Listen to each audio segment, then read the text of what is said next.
Hello? Good and evil lang naman na nag-uusap eh. Walang gitna. Either mainit ka sa Panginoon o malamig ka. Walang malagihan. Wala. Either gusto mong sundin ang Panginoon o gusto mong sundin ang sarili mo. Pero definitely, kung susunod ka sa Panginoon, kapatid, you will be pure. At pagka sumusunod tayo sa Panginoon, masasagot yung ikalawang prayer ng Panginoon. Ano yung ikalawang prayer ng Panginoon? He prayed for our unity. Pag sumusunod ang bawat anak ng Diyos sa Panginoon, hindi pa pwedeng magkawatak-watak tayo. Amen? Amen. In fact, kahit hindi mo kakilala yung ibang mga Kristiyano, kung ang Panginoon ang sinusunod nila, magkakasundo kayo. Ang daming pagkakataon na yan, kahit saan ka magpunta, pag nalaman mo isang tao Kristiyano, magkaisa agad yung damdamin mo. Tama? Nakatin na kayo na ibang mga fellowship? Na ang daling malaman kung Kristiyano o hindi ang isang tao. Ang daling malaman. In fact, magtuturuan pa kayo, magtatanong kayo, Christian ka rin? Kaya naman kayo. May vibration. Pero pansinin mo, hindi porket Christian, nakikiisa. Bakit? Kasi may mga pagkakataon, kasama mo na mismo sa loob ng simbahan, and yet hindi mo kaisa sa Espiritu. Tama? Kaya may warning eh. Kaya may warning sa Biblia. Kaya ipinapray ng Panginoon hindi lang yung purity ng kanyang mga anak, kundi maging yung unity nila. Bakit? Sapagkat posible na masunsulan tayo ng kaaway. Ito ang problema. Ang diablo, kaaway ng Diyos. Ang mga Kristiyano, anak ng Diyos. Tama? Amen. Ito ang problema. Gusto ng diablo, pumatak ng damay. Tama? At gusto ng diablo, yung mga sa Diyos, medyo kahit pa paano, kumontra sa Diyos. Kaya minsan bumubulong-bulong siya, nagsasabi mo, huwag kang masyadong naniniwala dyan. Hindi natin sinasabi niya tama. Saka hindi naman palagi siya masusunod. Dapat hindi mo rin paminsan-minsan sarili mo. Hindi karapatan ka rin lumigaya. Hindi naman masama paminsan-minsan, nagre-repente ka. Alam naman ng Diyos, maulawain ng Diyos. Kaya kahit magwala ka, okay lang sa Kanya kasi nasa biyaya ka naman.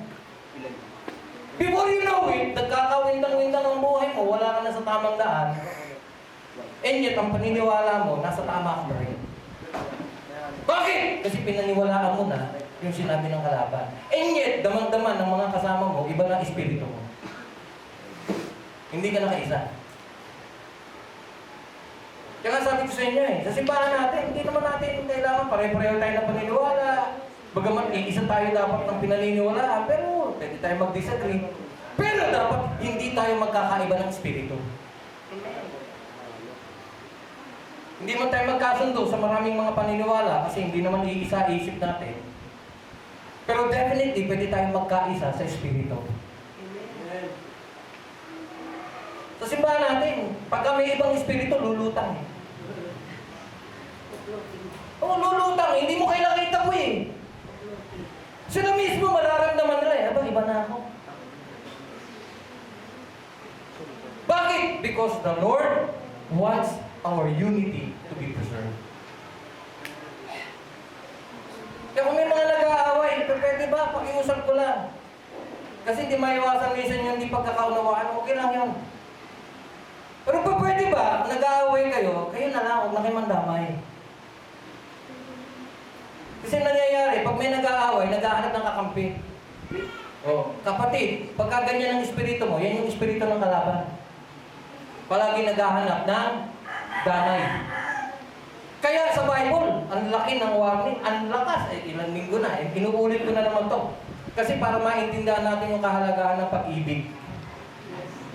Yung pag-ibig na pinag-uusapan natin, ito yung pag-ibig sa Diyos.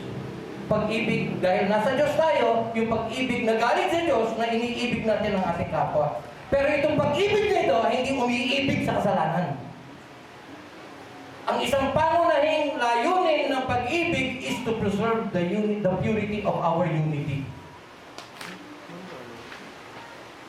Hindi tayo nagkakaisa para sa kamalian. Hindi tayo nagkakasundo sa kalokohan. Kasi kung merong nasa lihis na daan, pag-ibig ang magdidikta sa atin para ituwid yung nasa lihis. Amen? Amen. Kaya huwag niyo maasahan na mali na mamahalin mo pa Pagmamahal ang mag-uudyok sa'yo para siya ituwid. At pagka pinagsabihan mo siya, hindi mo siya kinokondem. Kung itinutuwid mo isang kapatid, hinahatak mo siya pabalik. Ang problema, pag pumapalag at ayaw pahatak. Hindi na pag-ibig ang iibabaw doon. Mangingibabaw na yung pag-ibig sa Panginoon. Now, pansinin niyo. Bakit yung ikatlo, pag-ibig? Alam niyo, binuksan ko yung computer ko at dahil meron akong e-sort, andun lahat ng mga talata sa Biblia. Natutuwa ako doon sa e-sort kasi concordance na siya at the same time. In-enter ko yung salitang love doon sa search. Inuna ko yung New Testament. Interesado ako sa New Testament. Ito yung nakuha ko resulta. Dami. Wala na tayo sa kautusan. Nasa biyaya na tayo. At ang nangingibabaw sa biyaya, pag-ibig. Tinignan ko yung responsibilidad ng pag-ibig. Hindi ko na kinuha lahat kasi napakarami para isulat ko. Siguro mga 5 pages sa aabot. Naging ano na lang ako kung ano yung magagamit ko para sa message ko. In fact, yun dapat yung i-input ko sa computer ko. Pero sa dami nung nakuha ko, sabi ko next Sunday na lang. Sa maniwala kayo, hindi ako natapos. In fact, may kulang pa rito Kung mapapansin nyo doon sa dulo, siksik na Kasi ayoko nang gumawa ng panibagong page. Kasi pag nagsimula ako ng panibagong page, hindi na ako matutulog. Ano sinasabi ko? Pagdating sa responsibilidad sa Panginoon, wala tayong responsibilidad kundi ibigin siya. Yun lang. Pero kung may pag-ibig ka sa Panginoon, walang kautusan niya ang tatanggihan mo. Kung may pag-ibig ka sa Panginoon, walang gawain niya ang pababayaan mo. Kung talaga may pag-ibig tayo sa Panginoon, walang salita niya ang tatanggihan mo. Amen.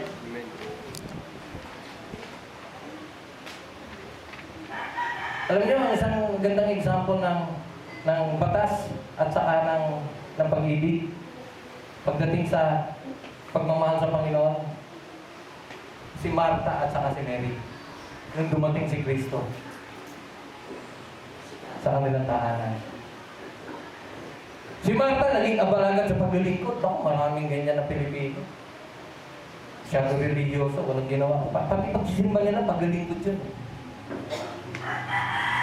Pero abala sa gawain ng Panginoon, pero hindi pinapansin ng Panginoon.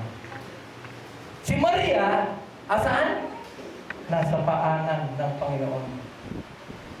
Pinapakinggan bawat salita ng Panginoon. Anong pagkakaiba ng dalawa? Ang pagkakaiba ng dalawa, yung isa, obligasyon. Kaya pwedeng ang paglilingkod natin sa Panginoon, pwedeng obligasyon. Si Maria, pag-ibig. O mga